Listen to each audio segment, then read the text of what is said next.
buddy. Whoa, quite a predicament we find ourselves in, huh? Never. Hey, if you don't know us, we're Garrett and Chris, and this is Not So Special. What do you have to say anything to that? Nobody's special. Anyway, looks like we're underwater. What's going on? You know, I think we might have a problem here. I doubt it. Anybody who's seen Bioshock knows that this thing is going to go as well as it should. Yes, we are playing, or actually watching, Bioshock. This is a different format we're trying out. So this is actually pre-recorded gameplay that I did a while ago, and we're recording over it. The idea is that this will make us get videos out a lot faster. And hopefully be a little more talkative. Yeah, so instead of having to focus on actually playing the game, we can just watch me previously play it and mention beforehand. So like I said, we are playing Bioshock, or at least watching me play Bioshock. And there might be a few videos where it's me playing, and we'll make sure we say who's playing in the, I don't know, the beginning of the video maybe? Yeah. Or the description. Yeah. Or both. Or the intro. Or 7. So yeah, this is me playing Bioshock. This is a 5-hour Let's Play of the entire game. I did it all in one marathon session. I probably could have done it in 3 if I didn't go looking for things. And this is the beginning of the game, is obvious. We have just crashed in the middle of the Atlantic Ocean on a plane. We have entered this mysterious lighthouse. Need to be on a boat. Which is not quite what it seems.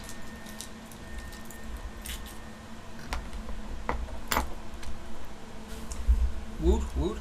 Oh, we also stopped by the root beer store, and we're sampling some amazing root beers. Yeah, so it's going to be stopping and drinking a little bit. And I bought a bag of saltwater taffy, so if I don't talk, that's why. Yummy saltwater taffy. So yeah, this is the original Bioshock, the spiritual successor to System Shock 2, released in 2007, which eventually spawned 2 sequels, Bioshock 2 and Bioshock Infinite, which I do plan on playing later. I will probably make a run at Bioshock 2 for the recording, if this goes well. I was going to play it if nothing else because I want to play Bioshock 2 again. So this is 1960. We didn't see the beginning. Fine, then I'll do Infinite. We didn't see the beginning because I just skipped forward to the part where the gameplay actually starts. The gameplay actually starts. Because the beginning's boring. But we're in 1960, and this is in the Mid-Atlantic, and we are just discovered the mysterious City of Rapture. Well, we found the lighthouse in the middle of the Atlantic near Antarctica, I believe. That actually, or the North Pole. Can't remember exactly where the city is. I think it mentions exactly in Bioshock 2. No, it's in the middle of the Atlantic. It's it's off the east coast of America. I think it's like closer to Greenland, one of the two. No. It's in Atlantic. In number 2, it's closer to like Maine because the kids were getting kidnapped from Maine. I'm not arguing, I just can't remember exactly. And I'm just telling you what I remember. So yeah, this is the magnificent underwater city of Rapture. The dream of one man, Andrew Ryan, who decided he wanted to take all the smartest, most talented people in the world and put them in one place without fear of government and shit. What? I can't remember off the top of my head. Phil Space. Phil Space. Talk about what you know about Bioshock without it releasing anything. Without spoiling posting spoilers to a game that is like forever old. Well, in fact, let's see when Bioshock came out. I already said it came out in 2007. I know that to be a fact. The thing is that our channel's probably gonna have people who don't actually play video games that much, don't you think? And maybe they want to play Bioshock for themselves. Oh hey, Bioshock turns. It's 2007. Bioshock turns 9 this month. Okay, give me your phone. So that's kind of a plus there, huh? Isn't it? Yeah. So I actually pre-edited this, so we're gonna be able to skip through all the mostly loading screens and most of the hacking. I left like one hack in each video just to show the progression of it. Okay. So we have to plug that in. Sit through all the bullshit of hacking. Okay. So we have just entered the city right now. Honestly, I like the hacking system in this one better than number 2. I like the one in number 2 better just because it doesn't take away from gameplay. I like it because it's a good way to pause and recompose yourself. Yeah, it is that. So we have just entered the city, which has been up to this point built up to this magical heaven, and we come in and see that things are not quite as they seem. As we just saw a man get eviscerated by a clawed monstrosity. So yeah, This utopian Goldian wonderland isn't quite what it seems, now is it? Now, a few facts, just to make this interesting. Bioshock, at least the main philosophy of it, is based off of the philosophy of Ayn Rand, which is actually where Andrew Ryan gets his name. Specifically, the book Atlas Shrugged, which I read at least part of, and it's actually pretty good. Have you ever read Atlas Shrugged or heard about it? No. I didn't think so. I'm not cultured. You should know that. And so, oh, yeah, now we have our first gameplay. Oh, there's a glitch. What? You see how she disappeared? Her character model is supposed to continue and then jump up, but for some reason in the downloaded version, it just sort of glitches out right then and she disappears. Neat. You got charger for that. I do, but hold on. There's our. Oh man, there's our friend. The worst persons. As far as companion characters go, he's probably the worst because all he does is sit on his ass and tell you to do other stuff. I do like Bioshock 2 more because of the fact that you get to interact with actual people. I also like Sinclair. He's a much better character. Yeah. Like, Bioshock is good, but personally I prefer Bioshock. Man, too bad you can't pick up one of those and use it as a weapon instead of that stupid wrench. Oh, the wrench is pretty good. Yeah, but it stops having use after, I don't know, maybe you get your first gun? I don't think so. I've played a lot of... Why are you zooming in on newspapers? I wanted to show a little bit of the background details. Oh my god, I want to punch you in the face for that. Well, guess what? You can't do anything to me. You can't do anything to change the gameplay, jackhole. That doesn't mean I can't make your life miserable now. But yeah, I pretty much used the wrench for the entire game. I was able to keep using it effectively against bad guys at the end game. There's certain bad guys you can use it for, but with the right combination of plasma and G-Tonks, you can probably get through the entire game using nothing but Electrobolt and the wrench. The only time you actually physically needed guns to take on Big Daddies. And those are pretty much optional. Too bad you can't get a crowbar instead. Well, that's kind of the It'd joke. be so much more useful. Well, that's kind of the joke is why he mentioned the crowbar. What? Oh, Atlas mentions the crowbar? Yeah, he mentioned earlier find a crowbar or something. It'd be so much more useful. But instead you find a wrench. Which is just like the weapon from System Shock 2. Ah. Wow. First enemy. Too bad you can't, like, take his lead pipe. That'd probably be more useful, too. Now here's something that always interested me. Here's a door that we can't open without Electrobolt. And to get that, we need to go up there and get the plasmid. But you never go through that door, do you? No, from a character standpoint, our guy has no idea what the fuck a plasmid is or that he needs it. He just injects it into himself. He just goes up here, finds a random vial, and injects himself with some mysterious substance. Didn't he say, would you kindly? No, not once throughout the thing did Atlas ever mention the plasmid. He didn't say anything. The last thing he says before this moment is find a crowbar or something. Oh, didn't he also say find a way to open the door? Nope, didn't even say that. So he just takes a random ass needle and injects himself. Wow, what a dummy. That could have been full of poison. There must have been a dialogue they sort of cut or forgot to mention that, because otherwise you're just a complete random idiot who decided to inject yourself with some strange substance in an underwater city. Or maybe he's a drug addict. Well, there's also probably that. Here's something else that's also weird. There's only two ways into this room. The one we just came from and that locked door. Where the hell did these guys come from? The locked door. Exactly. Or the ceiling. You know how some of them spider splicers like to do the ceiling crawl? Yeah, but they're clearly not spider slashers. They're supposed to be thuggish. Yeah, leadhead. Now, little sister later on I can understand because there's probably a pipe around here, but where'd the Big Daddy come from? And how did he get by unnoticed? Those things aren't exactly easy to hide. Yeah, they're like walking armories. They moan like whales across the... You can hear one from across the entire level. That's what always confused me about these games is when I was playing them. I'd hear the Big Daddy moan, and I'm like, where the fuck is he? Where is this bastard? And then I'd hear the little sister, and I'm like, I have to be near it.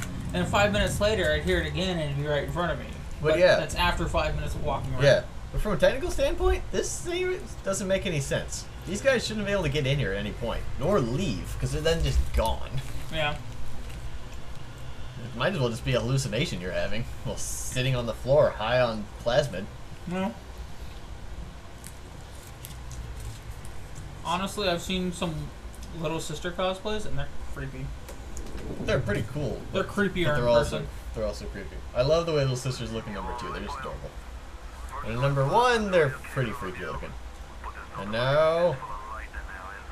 Jesus. Shoot it. God, you're commenting on yourself. Stop smacking me for stuff I did beforehand. Oh yeah, I think I was actually looking around to show there's no other way inside this room apart from down there. And the there was plenty of ways into that down there area, though. That's the thing. I can't remember. I think there was a... That just leads to the metro, though. Oh! Yeah, and they could have crawled along the metro line. Yeah. Oh, look, the airplane piece. Yeah, well, now they're stuck back there. And now you're screwed. Yep. If you wait there long enough, even though it'll never fill. Nope, you can just wait there for literally in-game hours and you'll never get any more full. That's the joys of video games. Which is weird. Whoop. The weird thing is, more than anything else... Those doors are pretty cool, though. That is pretty cool animation. I'm probably with most of their animation, but... No, I'm talking about the design of the door in general. Yeah, it's got a nice 50s style. I can't remember the exact kind of architecture that is. The thing that's most interesting, I think, compared to 1 and 2 is that... Wait, is that a plasmid over there? I think that's a... There was a glowy thing on the other side. It's probably an Eve hypo. But yeah, this one takes place in 1960. Bioshock 2 takes place in 1969. Rapture is still in one piece, despite going to such shit after only a year of not being taken care of. Looks like you got company. First splicer. Well, first splicer, but also plasmid. Oh, it was the Vita chamber. Oh, I love the 1-2 punch. I think I get this entire thing without ever using a Vita chamber.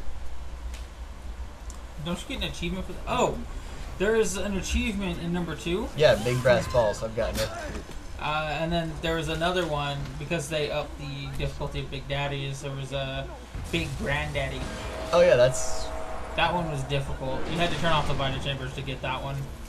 I think there's Granddaddy for beating like 3 or something. Big it's Daddies 3 in a row. Yeah, I've gotten without both. dying. Yeah, I've gotten both of those because you can't get Granddaddy can't get Big Brass Patrols without getting Granddaddy. Yeah, because the Big Daddies were difficult. I believe I played this on normal. Oh well, you shouldn't have too much trouble then. Yeah, especially since I played it through like 5 times. Yeah, shouldn't expect too much trouble out of any of this. I think it only gets a bit sketchy when I've got like a massive fucking health bar and I have to take 3 health packs to fill it up. I remember one time during number 2, and I know I'm going back to number 2 a lot, but it's the most recent one that I played. Let's just try not to spoil that because we do plan on playing it later. So just try to mention it up without any spoilers, really. Well, you know how the little sisters attack or the big sisters attack sometimes. Yeah, it's actually quite. They say it's quite common. They say it's at random, but it's quite predictable. We'll get to that later. Well, anyways, what happened was I was playing on my brother's 360. Oh, this is interesting. And what I did was I set up a bunch of traps and hid in a corner. Mm-hmm. Well, I set up a few too many because as soon as the big sister arrived, pretty much froze the Xbox. Yep, she was talking to Revolver in a baby carriage because she's completely nuts. No, maybe it's her baby. No, she's completely nuts. Maybe it's her baby. Ah, whatever. It's her baby. Happy New Year. Happy New Year. It's 1960. What a terrible way to start the year. Really? Jumping off the ledges? And whack. You didn't have to hurt yourself. Charlie, where you going? Yeah, see? Even past you realizes that. Stupid bitch. Oh. Look at all this booze. Man, Jack is a lightweight, ain't he? Wow. Man, this guy's a lightweight, ain't he? Oh man, I've heard of some people doing this entire game only drinking the alcohol to heal. Huh. And they've had some interesting results. The thing is, you get super drunk, but you also are only drunk for like 5 seconds. That's true, but if you hit one of those bars, like in later levels, where there's so much of it... Oh, when I get to Fontaine's place, I drink like all the alcohol in the place, and it's like 50 bottles. Yeah, see? I'm fucking drunk for like 2 minutes. See, that's the best thing, right there. Yeah. And I think we should do that in one of our playthroughs of either the next Bioshock or Infinite. Yeah, so what just happened is I shot the water with Electro Bolt and actually carried the effect through it, which is pretty awesome. I'm sure they can see that. Yeah, they can see it, but and I don't think there's anybody that hasn't played this before. we have to assume. Okay, if you haven't played this, please comment. This is one of the few times where assuming doesn't make an ass of you. This game came out in 07, and it's been re-released on Steam so many times. There's so many PC gamers out there, too. Yeah, but how many people do you know, besides the obvious ones, who actually play video games? I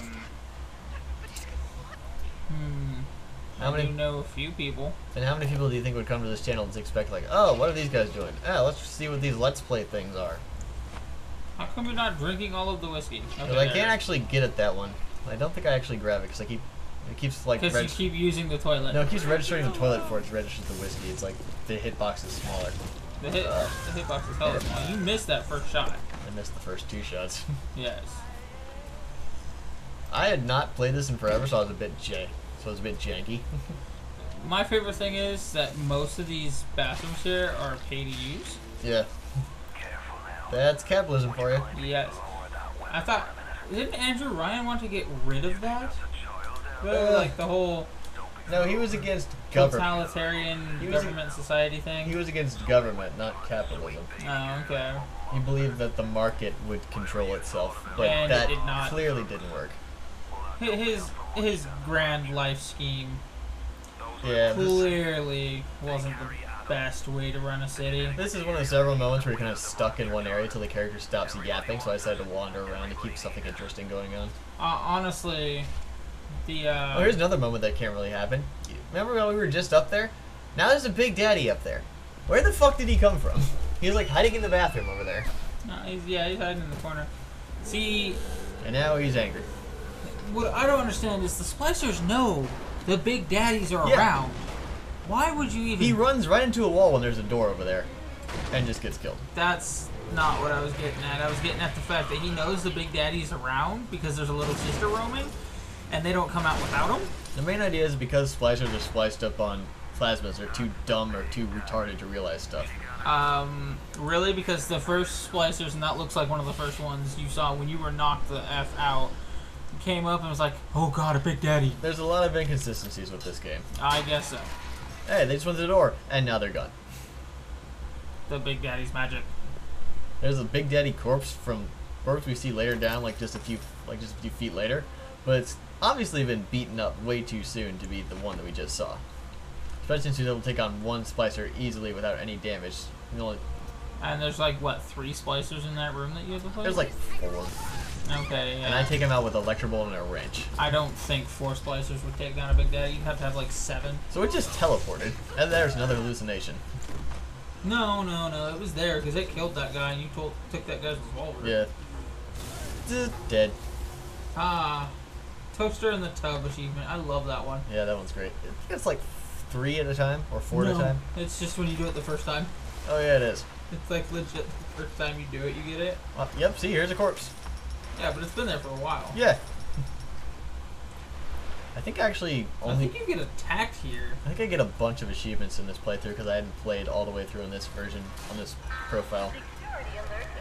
So I get like a bunch of achievements. It's actually a really funny moment later on, like when we get to Fort Frolic the left.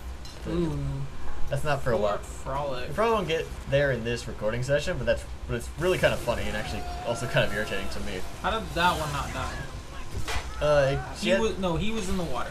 I don't think he was. Don't tell me he wasn't in the water. He was in the water. I can't remember. We'll have to look. We'll have to look back at that later. You'll have to rewind it and slow-mo it as he's in the water to prove my point. Whoop, there we go. Probably should have done that. Probably should have opened with that one. I think at this point I hadn't actually ever tried to shoot them while they're still up there, so I just did to see if it would work. Because this is one of those games where even though I've played it like 5 times over the course of almost 10 years, I'm still finding stuff I've never seen before. Well, they're in the water, I mean... Here's another moment we're stuck here listening to a character's exposition. It's also our first... Exposition by character meeting. Also our first interaction with Andrew Ryan. Did you finish your root beer? I did. Let's try another, shall we? Okay. Let's try some root beer while So Andrew we Ryan got blabbing Judge for away. Yourself. We've got the cream soda. Blah, blah, blah. I'm a stupid We Russian. got Hank's Gourmet Root Beer. We should probably pull out our list of root beers here. We got North Star Craft Soda. Oh yeah, I've not used my pistol yet. No, you used it once. Oh, I used it on the turret. You just used it, actually. I used it on the turret. And since we've already tried Crater Lake, that one's out of the running. Well, I got one so I can drink it myself. Isn't that the one that you got? Yep. So which one are we using? Hanks, I guess. Hanks? They just crossed it up. Alrighty then. Virgil? Where's Virgil? Goose is. Oh, Virgil was like over there. I already hit it. Yeah. So again, we're trying craft root beers. Yep, no loading screens. I edited those out. And that noise you just heard was me opening one of the root beers. I'm not sure if it showed up. Okay, so this is the second level. We're in the medical ward. Oof, I hate this place. This is our first interaction with hacking, the game's second big mechanic.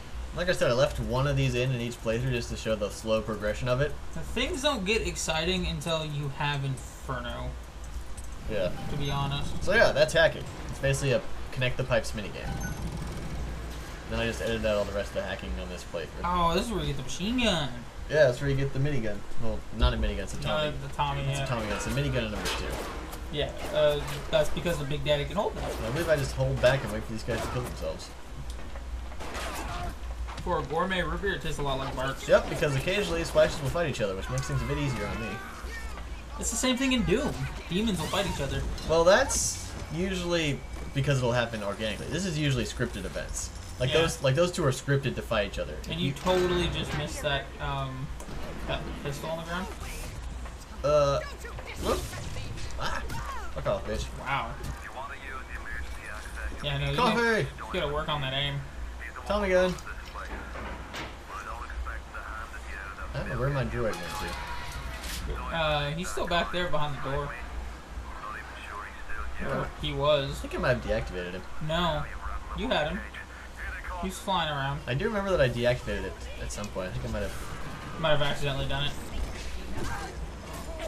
Oh, there he is. Yeah, no, he's there. He just shot you in the back. He just got stuck. Oh wait, that was that bitch. Oh wait, no, there he is. I saw him in the corner.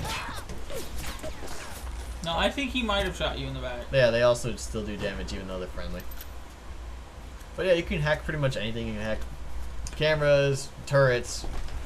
I wonder how many of the if you hack vending machines, they give you discounts. I did not get as much exploration done in this as I usually do because I just kind of sped run it. Oh. So there's like lots of parts of the levels I didn't show because I just didn't feel like showing. I also didn't do pretty much any audio logs except the ones that activate automatically because I didn't feel like sitting there listening to exposition. Wanted to keep things moving, keep something constantly going on. Well, when I do Infinite, we're going to listen to everything I find. Keep something constantly going. There's also some moments where I just sort of had to backtrack. These right here are trippy. Yeah, this is explained as being like the genetic memories held within the DNA of the atom extracted from people that's in the plasmids. It's really stupid. I totally missed that part because I wasn't listening. Oh yeah, so in case you didn't notice, we are injecting ourselves. This is Rapture. Well, that's obvious. And the stuff that we've been injecting ourselves with are called plasmids. This wonder super drug that they found at the bottom of the sea. You deactivated it. They found in the bottom of the sea, which lets you change your genetic material. And they came from the sea slugs, but unfortunately people of Rapture got addicted to it and got turned into cokeheads. More the fact that they overused Adam and pretty much killed the slugs. Now the only way to get more Adam is to extract it from dead corpses. Druggies. And it's made into new plasmids. And that's where those ghosts come from. It's like the genetic memories of the last person who used those plasmids. Druggies. They only appear like, I think 5 times in the course of the entire game. I mean, they were a pretty good mechanic. And I remember the first time I played it, it tripped me up and I stopped for a minute. The thing is, they don't really give any pertinent information. Yeah, but it made me stop, and I almost died when I stopped that one time. It was amazing. Oh, I'm going to hack this, and we're going to have to remember that for later, because it actually does come up later. What, the... Yeah, me hacking that machine. I'm not going to mention it now, because I kind of want them to see. Well, if you had stopped a little bit on the results of a successful hack, they know what it does. Oh. Here's our first nitro splicer. So you're not even just following the arrow? No, I know exactly what I need to do to get through, so I'm just getting that done now instead of waiting. Honestly, I would follow it as if it was the first time you played. Because the arrow would point. Well, this is basically a speed run. Well, It's not actually a speedrun, but I'm actually just running through the game as fast as I can because I know everything. You keep missing the desk. It's funny. Well, like I kept trying to get the coffee and kept hitting the desk. So yeah, I'm going here to get Incinerate so I can get downstairs and so I can get Telekinesis so I can get through that door. And I'm also. I do like Incinerate because you can like set splicers on fire. Did you My favorite plasmids are Electrobolt, Incinerate, and Telekinesis. My favorite in general is just Incinerate. Oh, there we go. Okay, you did hit the button. Yeah, I did, because I know that gives you a Gene Tonic. Yeah. I don't remember what tonic it gives you, but... I think it's like Hacker's Delight. No, I don't think it's that. It might be that. Yeah, it is Hacker's Delight. It means every time you... Because I just skipped through it, Hacker's Delight gives you health every time you successfully hack something. Which becomes super useful if you especially if you're hack more. Especially if you're a guy like me who hacks things even if he doesn't actually need to. And I do the same thing, honest to God. Like, I'll just enter a room and hack anything even if I never see it again. Like, and you'll notice a lot of parts in playthrough of Infinite if... Ooh, that's good. That's got kind of a vanilla flavor to it. I know, it was weird. But it tastes like Barks without the bite. Yeah, it actually tastes kind of like the Rupert Flow stuff. Yeah. Yeah, this is Incinerate. It lets you create fire with the snap of your fingers. Here's the gas trail, and we're going to light it on fire. And, yeah. You're just totally ignoring what you've just done. Awesome. That is spectacular. I would have done it too, honest. Me or the splicers? You just ignored the splicers as you set them on fire. Yeah, because they're dead. That's not important. Well, they're dying. Thing is, you light this gas on fire, but it still stays here. Design oversight. But you cannot light it on fire again. Really? I never... Yeah, I've tried multiple times. I've never actually tried. I just assumed that, I don't need to play it again, so I just didn't. I did not know that. I've tried it a couple times. I guess it's just an animation error. Oh yeah. It's exactly what it is. But what ends up happening usually is I will try to... Yes, now we Incinerate so we can get through those ice blockades. Which I think the ice blockades were a good touch. Yeah, they were. Because, there's some nitro in this. I think this is the only part that I don't need to go, but I decided to go here just to grab some supplies. Hey, so you can't get on me about going off the rails. That's not why I was getting on you. I was getting on you because you kept getting lost while trying to follow the arrow. Yes, but you're drunk, and you can't hit for shit when you're drunk. I got him. And I decided not to hack him and just kill him. Even though that one becomes super useful if you come back here. You don't lockpick safes, you hack safes. That is so stupid. No, it's not. I mean, they didn't want... I mean, gameplay-wise, it makes sense. They didn't want to make a whole new minigame just for one specific thing, but just... Once again, technology-wise, it's kind of stupid. Well, what if it's an electronic safe and they just drew it as what it was? Oh, here is a number. Where does this number go? Guess we'll find out in a second. Number? Oh. It goes to this keypad. Puzzles. Ugh. I remember in one of them they showed the number right next to where you had it, so as long as you saw it, you didn't have to... Yeah, and number 2, if you find something that tells you what the key code is, it puts it next to you when you try to unlock it, so you have to remember the codes. Which is a nice touch. Yeah. Your character remembers it instead of you. Yeah. Which I did like. You do have to listen or see the thing that tells you the code, but once you do, you'll always have that message next to you. Ah, look, a corpse. I don't know why you didn't electrocute this water first. Because there's no enemies that actually appear in the water. Until after this part. No, not even that. If you just wait and see, you just kill him before he even gets in the water. Oh. I know the game so well, I know exactly where I need to use stuff. You didn't put Hacker's Delight in. No, that was a different one. Oh. This is not 2. Remember, there's 3 different Gene Tonic slots. That's right. Number 2 decided to streamline, just making you one giant thing, which made a lot more sense. Like, I went through this entire game without ever actually increasing my engineering tonic slots. I increased just the combat and physical tonics. Yeah. I got through with just 2 engineering tonics. Oh, okay. Because while I do use because sometimes the engineering tonics are just stupid. Because while I do use hacking a lot, there's only really 2 you ever actually need to make things easier. The one that makes things slower, the one that decreases the amount of overloads. Yeah. Oh! Yeah, see, you use the wrench all the time. 1-2 punch. Greatest combo. I don't. The moment I get a gun, I use it until the ammo's gone. So yeah, that entire moment was not really necessary, but we're going to go on here, where we do have to go. Oh, Nathan just texted me back. Yeah, tell him too late. Nope, he says he'll catch you later. Yep, you should have told him too late. I ate it. I ate it. Yep. Oh, the hell was that? Just a spark, I guess? Just a glitch, I guess. Oh, look. A thing behind the door. There right it is. There. I did not hack it. I left it, and then I went in here. You left it evil? Why would you leave it evil? I can't remember what my thought process was when I did that, especially since it shoots me later. Isn't it wasn't that one a missile launcher? That was the first missile launcher turret. I would have hacked those cameras. I always hack the cameras. Yeah. Yeah, it starts shooting at me. I think I wasted like 3 bullets trying to shoot it. Yep. Wow. Oh, god damn That's it. 4. There it is. I wasted almost an entire clip trying to get that goddamn turret. Way to suck. What's in here? You, Oh, you yeah. totally just ignored the save, by the way. Yeah, because I wanted to get this. Not that. I wanted to get this. First combat tonic. Wrench Yaki makes the wrench stronger. Since you seem to be fond of And it. since I use the wrench so much, it's definitely a tonic I want. Yeah. We're actually near the end of this video. Just Oh. and Whack. You would think yeah, so that this is shocking them underneath the water. this is the end of the video, so we'll check you guys later. Bye. Bye.